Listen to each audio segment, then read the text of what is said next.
जो हम खुद होंगे ना, वो वाइब्रेशन हमारे से चारों ओर फैलता है। हम इस समय पर क्या कह देते हैं कि मेरी प्रायोरिटी क्या है। देखो, तीन चीजें हैं। एक है खुद के लिए टाइम निकालना, दूसरा है परिवार के लिए टाइम निकालना, और तीसरा है धंधे के लिए टाइम निकालना। फैमिली, वर्क और सेल्फ, तीन चीजें हैं ना। स्व के लिए समय निकालना, परिवार के लिए, धंधे के लिए। हमारे लिए लिस्ट में सबसे ऊपर कौन है? मेरा सारा समय किसके लिए? मेरा सारा समय किसके लिए? पहला नंबर हम ज्यादातर किसको देते हैं? कौन है हमारे लिए सबसे इंपॉर्टेंट? हमारा परिवार। और उसी के लिए तो हम धन कमाने भी जाते हैं। तो हम कहते हैं मेरा सब कुछ पहले परिवार के लिए, फिर जो मेरी जिम्मेवारियां हैं, मेरा धंधा है, मेरा वर्क है, फिर समय मिले तो खुद के लिए। तो हम खुद के लिए समय नहीं निकालते। और जब हम खुद के लिए समय नहीं निकालते तो हमारी जो अंदर की बैटरी है वो समय के साथ डिस्चार्ज होने लगती है, क्योंकि वायुमंडल ऐसा है। हमारे जीवन में परिस्थिति नहीं भी होगी, लेकिन आप चारों तरफ वायुमंडल में देखो, जो आत्माएं जिनके साथ सारा दिन हमको धंधा करना है, वो आत्माएं आज कैसी हैं? कमजोर हैं कि शक्तिशाली हैं? हमारे बाजू में ही हो सकता है कोई बैठा है जिसको बहुत टेंशन है, उसका वाइब्रेशन धीरे धीरे हमें ही टेंशन में ले आएगा, हमें पता भी नहीं चलेगा। वाइब्रेशन का प्रभाव पड़ता है कि नहीं पड़ता? आप एक मंदिर में जाओ, वहां का वाइब्रेशन कैसा होता है? मंदिर का वायुमंडल में क्या क्या महसूस होता है? शांति। आप हॉस्पिटल में जाओ, वहां के वाइब्रेशन में क्या अनुभव होता है? चिंता है, भय है, दर्द है। वायुमंडल का वाइब्रेशन होता है। हॉस्पिटल में आपको फीलिंग आ जाती है, यहाँ पर बहुत भय है, चिंता है, दर्द है। मंदिर में शांति है। जिस वायुमंडल में जाता है उसका इन्फ्लुएंस पड़ने लगता है। ऐसे हर व्यक्ति का अपना वाइब्रेशन है। आप किसी बहुत श्रेष्ठ आत्मा के साथ बैठो, पवित्र आत्मा के साथ बैठो। हम जाते हैं ना साधु सन्यासी महान आत्मा के साथ बैठने, हम कहते हैं इनके साथ बैठते हैं ना, बहुत अच्छा लगता है, बहुत हल्का लगता है। और आप किसी ऐसे के साथ बैठो थोड़े समय के लिए भी, जो कंप्लेन करता रहता है, ब्लेम करता रहता है, कोई ना कोई परेशानी को लेकर ही बैठा रहता है, उसके साथ थोड़ा समय भी बैठो, उसका वाइब्रेशन हमें भी खाली कर देता है। तो हम सारा दिन वायुमंडल में जाते हैं जिसका वाइब्रेशन थोड़ा सा नेगेटिव है। जैसे पीछे 2 साल कोरोना चला, तो जब तक हमारे पास साधन नहीं था कि हम उसको फाइट कर सके, हमने खुद को प्रोटेक्ट किया ना। हमने कहा ये वायरस मुझे न लगे, हमने अपने को प्रोटेक्ट करने के बहुत साधन अपनाए। गवर्नमेंट ने भी बहुत साधन अपनाए, मास्क पहनो, हाथ सैनिटाइज करो, घर का खाना खाओ। डॉक्टर आदि ने तो पूरा प्रोटेक्शन सूट ही पहना कि उस वायरस का प्रभाव हमारे ऊपर न पड़े। अब हम आज वायुमंडल में जाते हैं, इसके अंदर बहुत सारे वायरस हैं, डर के, चिंता के, तनाव के, गुस्से के, गड़बड़ करने के। हैं ये वायरस के? नहीं है। इसका प्रभाव मेरे ऊपर न पड़े, उसके लिए हम अपने को कैसे प्रोटेक्ट कर लें? क्या करें कि उस वायुमंडल का, उन लोगों की नेगेटिव एनर्जी का प्रभाव हमारे ऊपर न पड़े? वहां आध्यात्मिकता आ जाती है। वहां जरूरी है कि थोड़ा समय भी हम अपने मन को शक्तिशाली बनाने के लिए अगर स्पिरिचुअलिटी का सपोर्ट लेते हैं, तो हम ऐसे वायुमंडल में रहते हुए भी उसका इन्फ्लुएंस हमारे ऊपर नहीं पड़ता, लेकिन हमारा इन्फ्लुएंस उसके ऊपर पड़ता है। एक है नेगेटिव का हमारे ऊपर पड़ जाए, एक है हमारा उसके ऊपर पड़े। जैसे अगर आपको शरीर को स्वस्थ रखना है, हेल्दी बॉडी चाहिए, तो हेल्दी बॉडी के लिए डॉक्टर क्या कहता है? 2 चीज़ें क्या करो?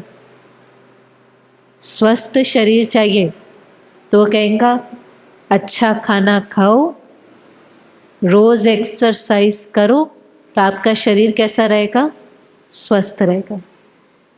जिसको हेल्दी बॉडी चाहिए, बहुत कुछ भी खाने का पड़ा होगा। खाने का कई बार बुफे लगा होता है ना, शादियों में जाओ, कहीं समझते हैं सब कुछ खाना है, फ्री है, सब कुछ खाना है, तो उनकी हेल्थ कैसी हो जाती है? भले फ्री है लेकिन शरीर तो अपना है ना। और जो थोड़े से हेल्थ कॉन्शियस होते हैं वो चूज करते हैं ये खाना है और ये नहीं खाना है, चूज करते हैं ना। तो जिसको हेल्दी बॉडी चाहिए वो कहते हैं मुझे अच्छा खाना है और एक्सरसाइज करनी है। ऐसे अगर शक्तिशाली मन चाहिए तो क्या करना पड़ेगा? शक्तिशाली तन चाहिए तो पता चल गया, अच्छा खाना खाना है और एक्सरसाइज करना।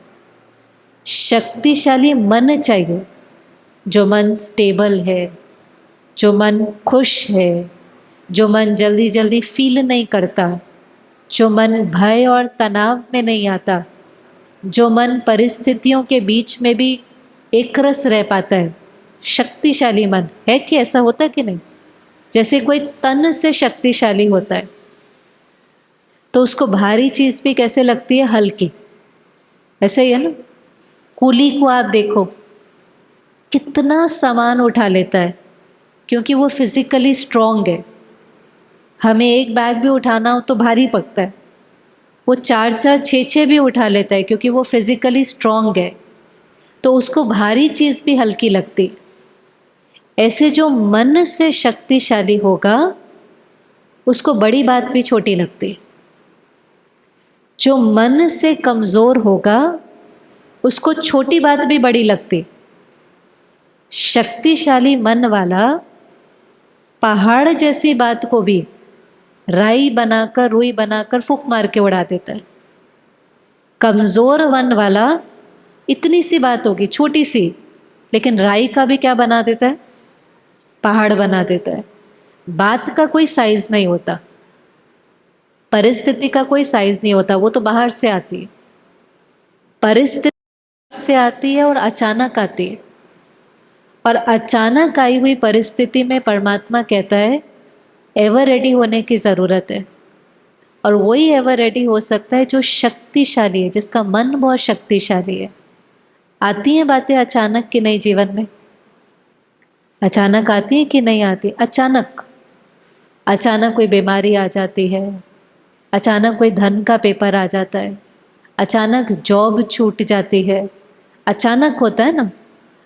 जैसे कोई गाड़ी चलाता है, अचानक उसके सामने कुछ आ जाए तो क्या दबाना पड़ता है?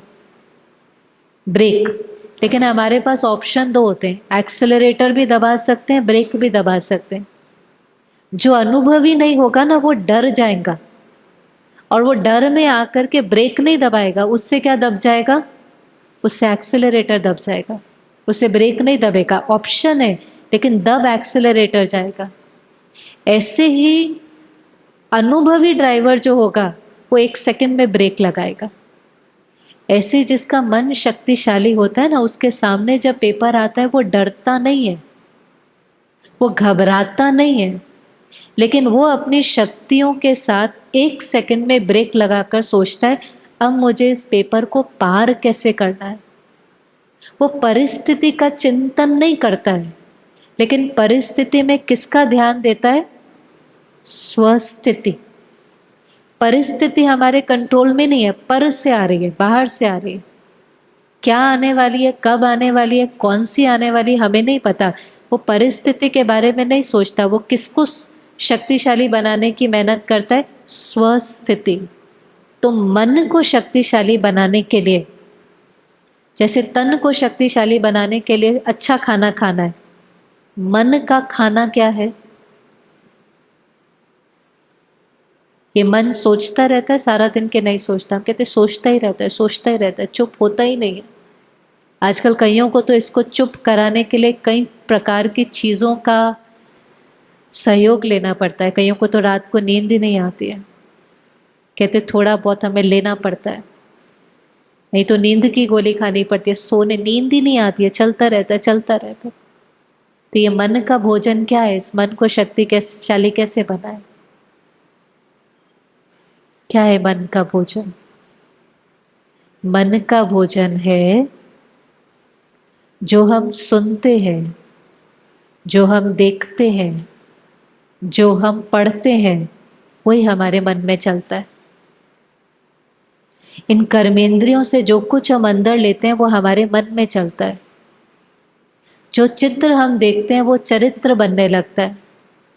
जो इन्फॉर्मेशन हम कंज्यूम करते हैं वही हम क्रिएट करते हैं, वो हमारा कैरेक्टर बनने लगता है। और आजकल जो हम सुनते देखते पढ़ते हैं उसकी क्वालिटी कैसी है, चाहे वो न्यूज़ है, टीवी शोज़ हैं, टेक्नोलॉजी है, उस सब की क्वालिटी बहुत नेगेटिव है। फिर वो सब को जब हम अपने अंदर भर लेते हैं तो हमारे अंदर डर पैदा होने लग जाता है। 5 मिनट हमारे घर कोई देर से आता है, हम डरने लगते हैं, कुछ हो तो नहीं किया, कुछ हो तो नहीं किया। इसके लिए ज़रूरी है कि 1 घंटा हर रोज़ सुबह, जो भी ब्रह्मा कुमारी इसमें आते हैं, हम क्या करते हैं, हम थोड़ा समय सुबह अच्छी बातें सुनते हैं और पढ़ते हैं। रोज़ रोज़ का ये नियम है। जैसे शरीर को खाना खिलाना पड़ता है ना, ऐसे मन को खाना खिलाना पड़ता है। जब रोज़ रोज़ हम अच्छी बातें सुनते हैं, पढ़ते हैं, तो हमारा मन फिर वैसे ही काम करने लगता है। चाहे वो एक ही बात है, समझो आज हमने यही सुना, परिस्थिति हमारे हाथ में नहीं है लेकिन स्वस्थिति हमारे हाथ में। परिस्थिति का चिंतन नहीं करना है, स्वस्थिति को शक्तिशाली बनाना। बात को पहाड़ नहीं बनाना है, पहाड़ को राई बनाना है। तो सुनते ही आत्मा के अंदर ताकत आने लगती है कि हाँ, मैं किसी भी बात का सामना कर सकता हूँ। आज संसार में आपको कोई कहेगा ईंट का जवाब किससे दो, पत्थर से।